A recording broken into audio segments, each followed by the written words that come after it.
BNP মনোনীত প্রার্থী হাবিবুর রশিদ হাবিবকে বিজয়ী করতে মাঠে তরুণরা। তারুণ্যের প্রথম ভোট ধানের শীষের পক্ষে হোক স্লোগানে মুখর মুগ্ধা। ঢাকা ৯ আসনে বাংলাদেশ জাতীয়তাবাদী দল বিএনপি এর প্রতীক ধানের শীষের পক্ষে ২৮ জানুয়ারি বুধবার বিকাল ৫টায় এক বিশাল মিছিল অনুষ্ঠিত হয়েছে মুগদা থানার বিএনপির উদ্যোগে। মিছিলটি বিকেলে মুগদা এলাকার প্রধান সড়ক প্রদক্ষিণ করে উচ্ছ্বাসপূর্ণ সমাবেশের মাধ্যমে শেষ হয়। মিছিলের নেতৃত্ব দেন সাবেক সবুজবাগ থানা স্বেচ্ছাসেবক দলের সভাপতি, সাবেক মুগদা থানার স্বেচ্ছাসেবক দলের প্রতিষ্ঠাতা আহ্বায়ক এবং বর্তমান মুগদা থানার বিএনপির যুগ্ম আহ্বায়ক মোহাম্মদ ইসমাইল হোসেন ইসমাইল।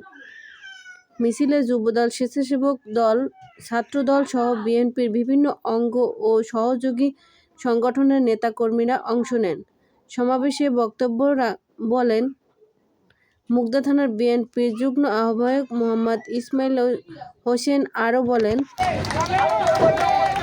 আমরা ঐক্যবদ্ধভাবে কাজ করছি। আমাদের লক্ষ্য একটাই, জনাব তারেক রহমানের নির্দেশনায় নেতৃত্বে গণতন্ত্র ফিরিয়ে ধানের শীষের জয় নিশ্চিত করা।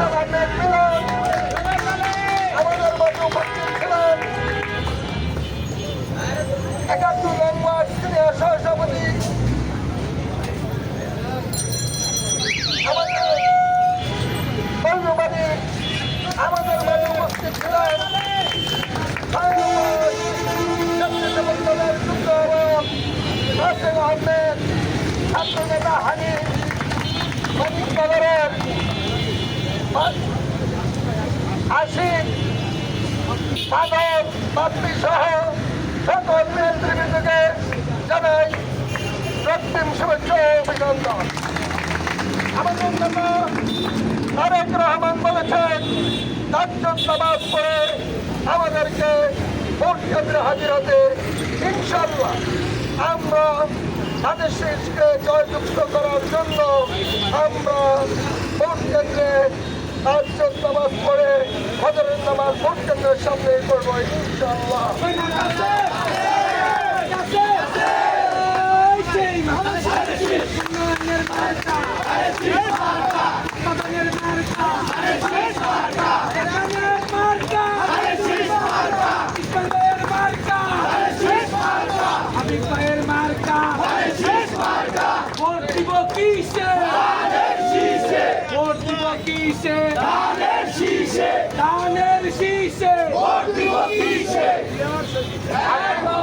শুধু হাবিব ভাই নয়, আমরা সারা বাংলাদেশে আমাদের ধানের শীষকে জয়যুক্ত করে আমাদের নেতা তারেক রহমানকে প্রধানমন্ত্রী করে আমরা ঘরে ফিরে যাব, এই বলে আমার বক্তব্য শেষ করছি। বাংলাদেশ জিন্দাবাদ, বাংলাদেশ জাতীয়তাবাদী দল জিন্দাবাদ।